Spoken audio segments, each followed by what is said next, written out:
Meu amigo, se tem uma coisa que estrada ensina é que silêncio demais nunca é coisa boa.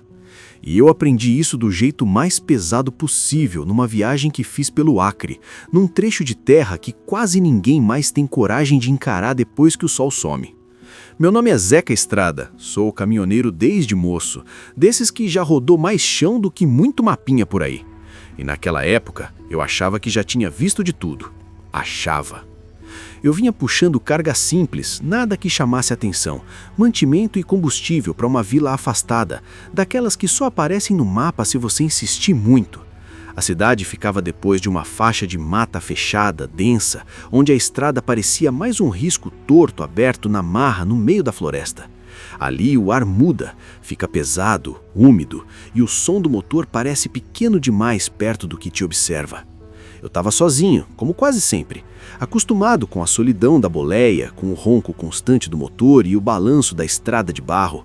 Só que naquele dia, desde cedo, eu sentia uma coisa estranha. Não era medo ainda, era um incômodo, uma sensação de estar entrando num lugar que não queria visita.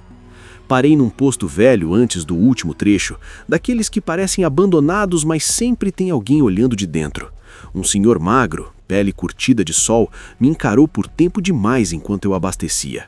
Quando passei por ele, só disse uma coisa, sem levantar a voz: "Não roda de noite por essa estrada. Aqui tem dono." Eu dei um meio sorriso, desses de quem já ouviu muita história em beira de estrada, agradeci e segui viagem. O problema é que a carga não espera e o relógio não perdoa. O sol foi caindo rápido demais, engolido pela copa das árvores altas. Em poucos minutos, a luz virou sombra e a sombra virou escuridão. Liguei os faróis altos, mas parecia que a mata absorvia tudo.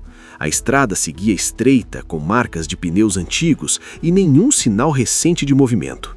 Foi aí que comecei a notar os detalhes. A floresta estava quieta demais. Nada de inseto, nada de bicho, nem o barulho comum de noite. Só o caminhão e minha respiração. Em certos pontos, eu tinha a impressão de ver algo se mexendo entre as árvores, mas quando olhava direito, não tinha nada. Mesmo assim, a sensação de estar sendo acompanhado só aumentava. Passei por uma placa caída, quase coberta de lama, escrita à mão, avisando sobre área de preservação. Logo depois, vi marcas estranhas no chão, como pegadas humanas, mas tortas, apontando para trás. Aquilo me deu um arrepio que subiu pelas costas e travou no pescoço. Tentei rir de mim mesmo, botar a culpa no cansaço, mas o aperto no peito não foi embora. Alguns quilômetros depois, o rádio chiou sozinho. Não pegava estação nenhuma, só um ruído baixo, quase como um sussurro. Ajustei o botão, bati no painel, mas o som continuou por alguns segundos e então sumiu de vez. Foi nesse momento que eu percebi que tinha cruzado um limite invisível. Algo ali não queria que eu seguisse. Mesmo assim, continuei. Caminhoneiro é teimoso por natureza. Só que quando vi mais à frente uma luz fraca parada no meio da estrada, como se alguém tivesse me esperando, eu soube que aquela viagem não ia terminar do jeito que eu tinha planejado. E foi ali, naquele ponto da estrada, que minha rotina se quebrou de vez, sem alarde, sem aviso, como a floresta gosta de fazer com quem entra onde não foi chamado. Aquela luz parada no meio da estrada me fez reduzir a velocidade na hora. Não era farol de carro, não piscava, não se mexia. Era uma luz amarelada, fraca, parecendo lamparina antiga. Quanto mais eu chegava perto, mais o silêncio apertava. Desliguei o rádio de vez, como se isso ajudasse em alguma coisa, e abri um pouco o vidro para tentar ouvir melhor. Não tinha vento, não tinha bicho, não tinha nada, só aquela luz me chamando. Quando parei o caminhão a uns poucos metros, vi que era um homem, baixo, magro, chapéu de palha velho, roupa simples demais para aquele trecho de estrada. Ele estava de costas, segurando a lamparina, imóvel. Buzinei uma vez, curto, só para avisar. O homem não se mexeu. Desci do caminhão com cuidado, o chão úmido afundando sobre a bota, e chamei em voz alta, perguntando se precisava de ajuda. Foi aí que ele virou devagar. O rosto dele era comum demais, mas os olhos não. Pareciam fundos, escuros, sem brilho nenhum. Ele me olhou como quem reconhece alguém que não devia estar ali. Disse meu nome, Zeca. do jeito certo. Aquilo me gelou. Eu nunca tinha visto aquele homem na vida. Perguntei como ele sabia meu nome. Ele não respondeu, só apontou para a mata ao lado da estrada e falou que eu tinha errado o caminho. Disse que aquela estrada não levava mais a lugar nenhum, que fazia tempo que ninguém passava por ali sem pagar um preço. Tentei manter a calma, disse que só precisava entregar a carga e ir embora. Ele riu, um riso seco, sem som, que parecia mais um estalo de galho. Antes que eu pudesse dizer qualquer coisa, ouvi passos vindo da mata. Não eram passos de gente normal, eram muitos, descompassados, como se o chão estivesse sendo pisado por pés virados, tortos. A luz da lamparina começou a oscilar, e o homem deu um passo para trás, entrando na sombra das árvores, como se estivesse sendo puxado. Foi quando vi mais figuras surgindo entre os troncos. Silhuetas pequenas, outras altas demais, todas observando. Nenhuma se aproximava, mas todas estavam ali, cercando a estrada. Senti o suor frio escorrer pelas costas e o instinto gritar para eu voltar para o caminhão. Corri, subi na boleia e liguei o motor com tudo. O caminhão demorou a pegar, como se também estivesse com medo. Quando consegui arrancar, a estrada parecia diferente, mais estreita, mais torta. As árvores fechavam por cima, formando um túnel escuro.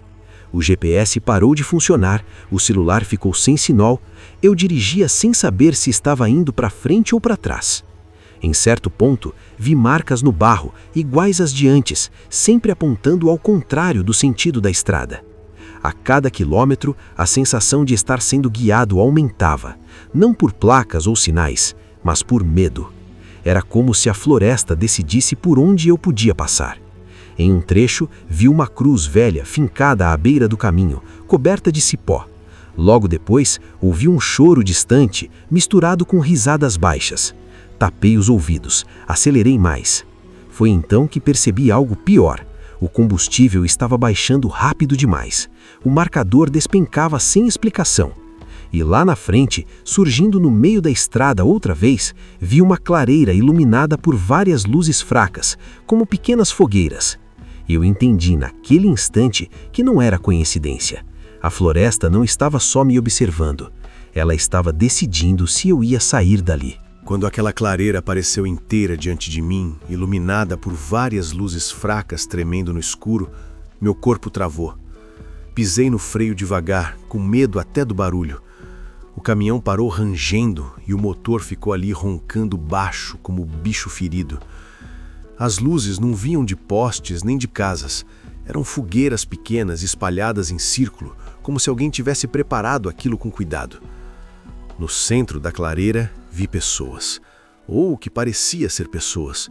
Homens e mulheres parados, imóveis, todos voltados na minha direção.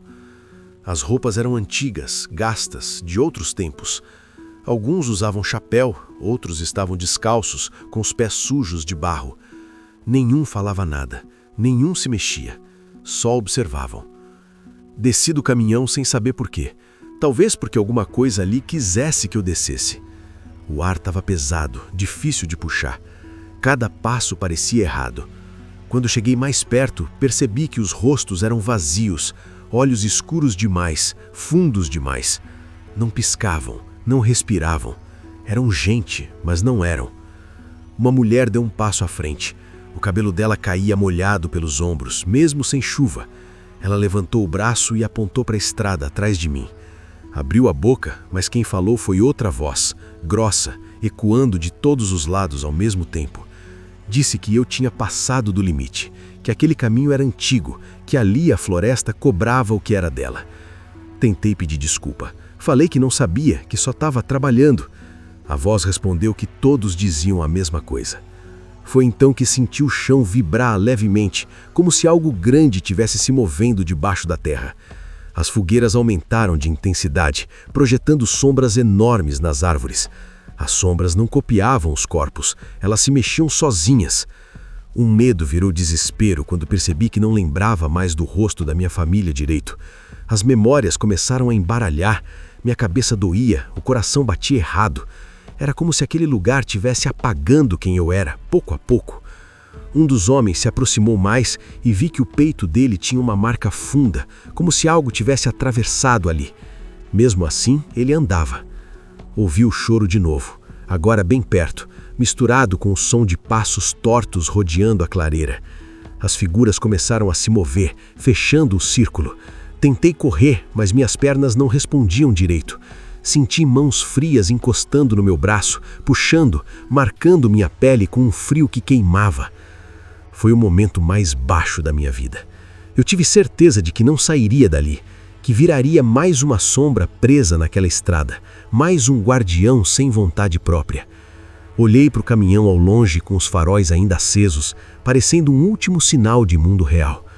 Juntei o pouco de força que restava e gritei, não por socorro, mas por desafio.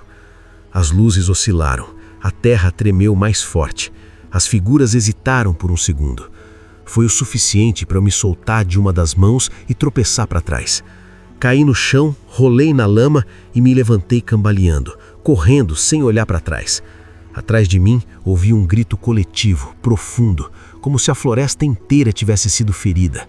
E soube que aquilo ainda não tinha acabado. Eu corri como nunca tinha corrido na vida. Não senti dor, não senti cansaço. Só aquele instinto bruto de sobrevivência gritando mais alto que tudo. Entrei na boleia quase me jogando. Bati a porta com força e girei a chave sem pensar. O motor pegou de primeira, como se também quisesse fugir dali. Arranquei com o caminhão cantando pneu na lama sem olhar no retrovisor, porque eu sabia que se olhasse, talvez não tivesse coragem de continuar. A estrada parecia se desfazer atrás de mim. Galhos caíam, sombras se mexiam entre as árvores e aquele grito profundo ainda ecoava na minha cabeça. Dirigi por um tempo que não sei medir. O relógio no painel tinha parado. O céu começou a clarear aos poucos e junto com a luz veio o som dos insetos, dos pássaros, da vida voltando ao normal, como se nada tivesse acontecido. Quando dei por mim, estava novamente naquele posto velho do início da estrada. O caminhão parou sozinho, como se tivesse chegado ao limite. Desci tremendo, com as pernas fracas. O mesmo senhor estava lá, sentado, me olhando em silêncio. Ele não perguntou nada, só balançou a cabeça devagar e disse que nem todo mundo volta quando a mata resolve chamar. Falou que eu tinha sido devolvido, não salvo. Entreguei a carga mais tarde por outro caminho, muito mais longo. Não falei com ninguém sobre o atraso. Ninguém perguntou. Algumas coisas é melhor deixar quietas. Mas desde aquele dia, eu nunca mais entrei naquela estrada. Nunca mais aceitei frete noturno naquela região. E carrego comigo a certeza de que a floresta tem memória, tem vontade e escolhe quem fica. Às vezes, na estrada, quando a noite está silenciosa demais, eu sinto aquele mesmo peso no ar. E sei que em algum lugar do Acre, aquelas fogueiras ainda estão acesas, aquelas sombras ainda estão lá, vigiando, não como monstros de história, mas como guardiões antigos, cobrando o respeito de quem cruza onde não devia. Se você chegou até aqui, me diz nos comentários se acredita que existem lugares que não querem ser atravessados. Se já sentiu algo parecido numa estrada, numa mata ou num lugar isolado. Essas histórias não vivem só comigo. Elas se repetem. Segue o canal para não perder os próximos relatos, porque estrada nunca acaba e história estranha nunca falta. E aproveita para assistir também o último vídeo que eu contei aqui no canal, a estrada que não levava a lugar nenhum, porque aquilo que aconteceu lá se conecta mais com essa história do que muita gente imagina.